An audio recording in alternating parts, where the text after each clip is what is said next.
2, Chapter 21, Echoing Footsteps, Part 1.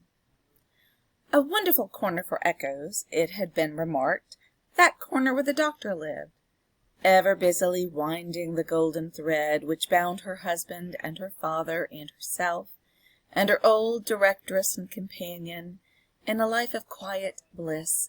Lucy sat in the still house in the tranquilly resounding corner, listening to the echoing footsteps of years.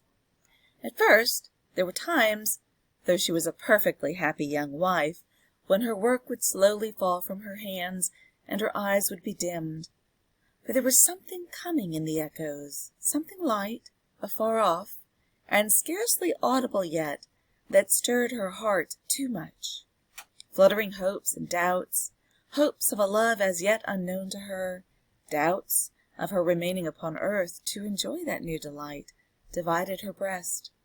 Among the echoes, then, there would arise the sound of footsteps at her own early grave, and thoughts of the husband who would be left so desolate, and who would mourn for her so much, swelled her eyes and broke like waves. That time passed, and her little Lucy lay on her bosom. Then, among the advancing echoes, there was the tread of her tiny feet and the sound of her prattling words. Let greater echoes resound as they would, the young mother at the cradle side could always hear those coming. They came, and the shady house was sunny with the child's laugh, and the divine friend of the children, to whom in her trouble she had confided hers, seemed to take her child in his arms, as he took the child of old, and made it a sacred joy to her. Ever busily winding the golden thread that bound them all together, weaving the service of her happy influence through the tissues of all their lives, and making it predominant nowhere, Lucy heard the echoes of years, none but friendly and soothing sounds. Her husband's step was strong and prosperous among them, her father's firm and equal. Lo, Miss Pross, in harness of string, awakening the echoes as an unruly charger, whip-corrected, snorting and pawing the earth under the plane tree in the garden. Even when there were sounds of sorrow among the rest, they were not harsh nor cruel. Even when golden hair like her own lay in a halo on a pillow round the worn face of a little boy, and he said, with a radiant smile, "Dear Papa and Mamma, I am very sorry to leave you both, and to leave my pretty sister, but I am called, and I must go." Those were not tears of agony that wetted his young mother's cheek, as the spirit departed from her embrace that had been entrusted to it. Suffer them and forbid them not. They see my Father's face. O Father, blessed words. So, very quickly, Lucy has two children, a little boy and a little girl. The little girl's name is Lucy also. The little boy we don't get a name for. All we know is that he died very young, and this was not unusual for the period. Thus the rustling of an angel's wings got blended with the other echoes, and they were not wholly of earth, but had in them that breath of heaven. Sighs of the winds that blew over the little garden tomb were mingled with them also, and both were audible to Lucy in a hushed murmur, like the beating of a summer sea asleep upon a sandy shore. As the little Lucy, comically studious at the task of the morning, or dressing a doll at her mother's footstool, chattered in the tongues of the two cities that were blended in her life. So little Lucy speaks both French and English. The echoes rarely answered to the actual tread of Sidney Carton. Some half-dozen times a year at most he claimed his privilege of coming in uninvited, and would sit among them through the evening, as he had once done often. He never came there heated with wine, and one other thing regarding him was whispered in the echoes, which has been whispered by all true echoes for ages and ages. No man ever really loved a woman, lost her, and knew her with a blameless though an unchanged mind when she was a wife and a mother. But her children had a strange sympathy with him, an instinctive delicacy of pity for him. What fine hidden sensibilities are touched in such a case, no echoes tell, but it is so, and it is so here. Carton was the first stranger to whom little Lucy held out her chubby arms, and he kept his place with her as she grew. The little boy had spoken of him almost at the last. "Poor Carton! Kiss him for me."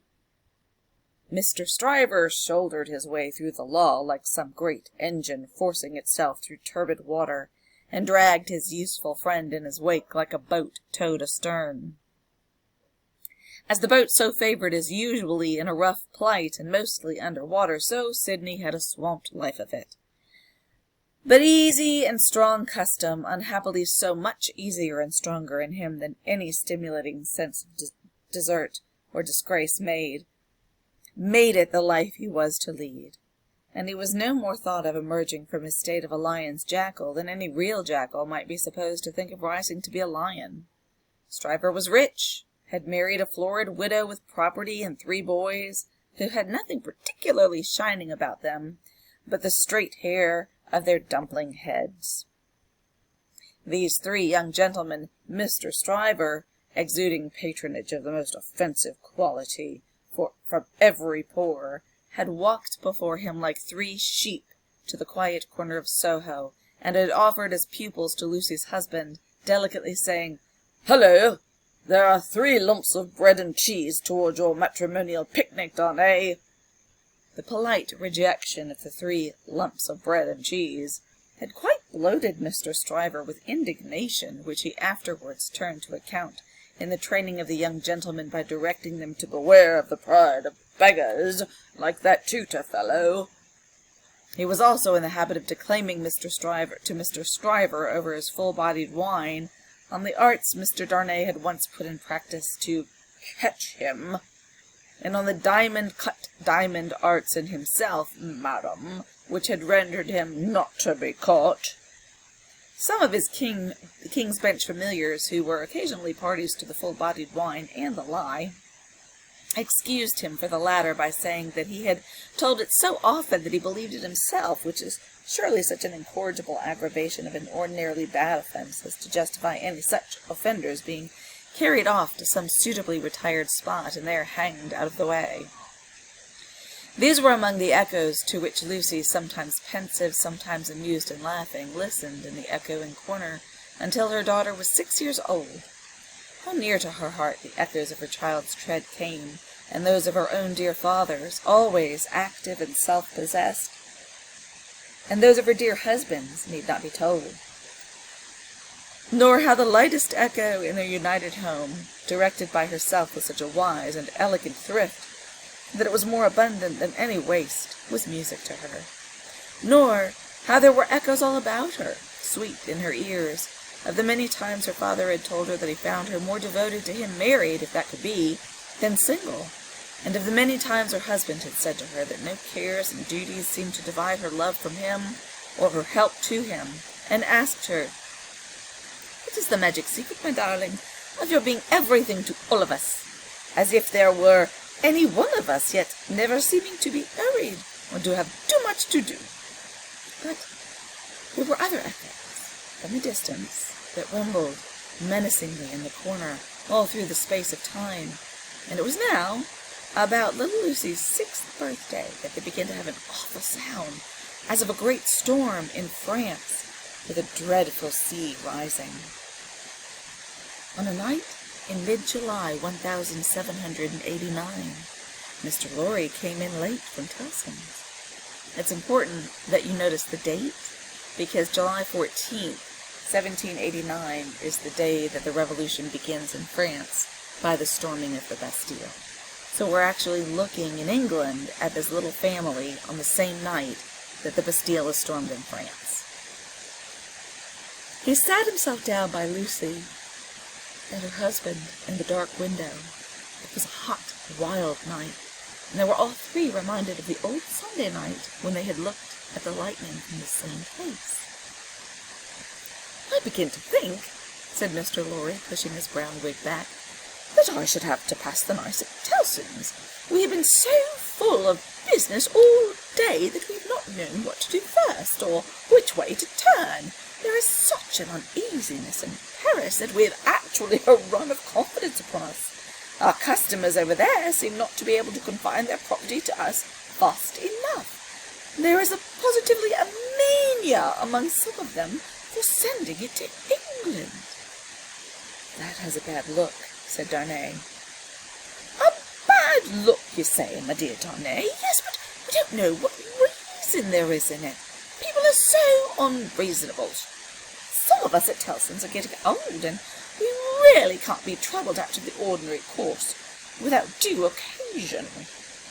"Still," said Darnay, "you know how gloomy and threatening the sky is." "I know that, to be sure," assented Mr. Lorry, trying to persuade himself that his sweet temper was soured, and that he grumbled, "But I am determined to be peevish after my long day's botheration. Where is Manette?"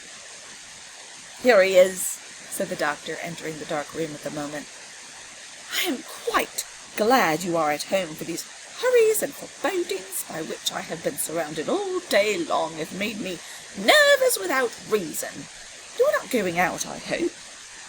"No, I am going to play backgammon with you, if you like," said the doctor. "I don't think I do like, if I may speak my mind. I am not fit to be pitted against you tonight. Is the tea-board still there, Lucy? I can't see."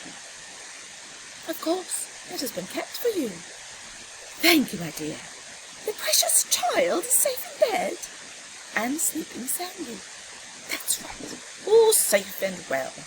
I don't know why anything should be otherwise than safe and well here, thank God, but I've been so put out all day, and I am not as young as I was. Oh, my dear, thank you.